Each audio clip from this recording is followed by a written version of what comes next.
앞서 영상에서도 말했듯이 저는 건축 배울 생각이 전혀 없는데 건축을 전공으로 택했어요. 애초에 올 생각이 없는 학교여가지고 자퇴할 시 등록금을 다시 돌려받을 수 있는지 물어보고 학교에 등록했었습니다.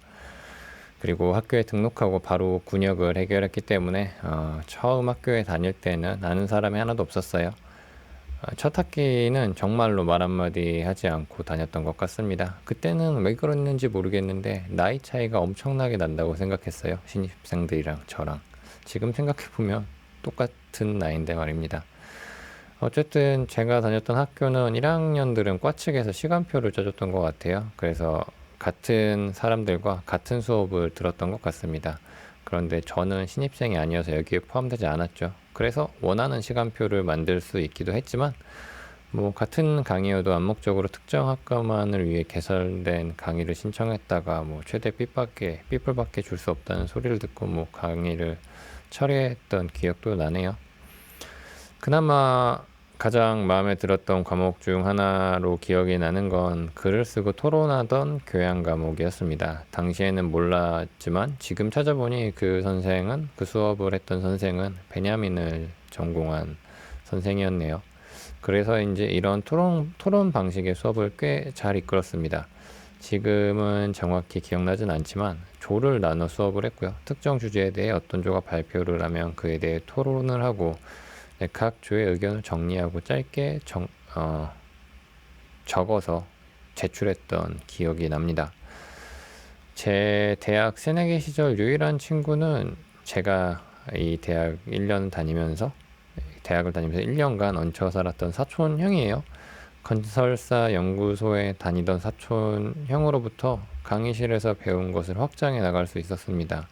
흥미로운 자료나 이야기뿐만 아니라 직접 견학할 수 있는 기회도 왕왕 있었고요.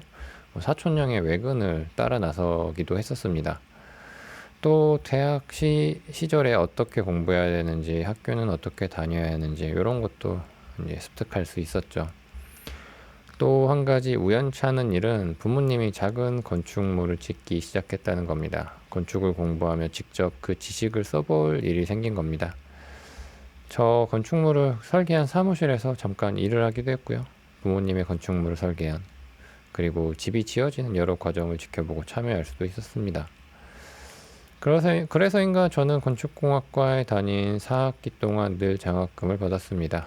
좋은 영향을 주는 사람과 늘 함께 지냈고 또 그 사람으로부터 내가 배운 것과 현실이 어떻게 연결되는지 확인할 수 있을 뿐만 아니라 직접 지식을 사용해 볼 기회까지 있었으니까요. 정말 건축하기 정말 좋은 환경이었던 겁니다.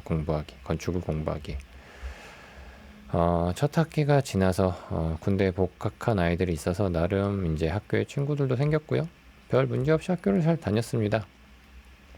일기를 살펴보면 다만 아쉬웠던 것은 공대 선생들의 기술 만능적인 사고였습니다. 그리고 뭔가 대학교가 아니라 고등학교의 연장 같은 느낌도 있었어요.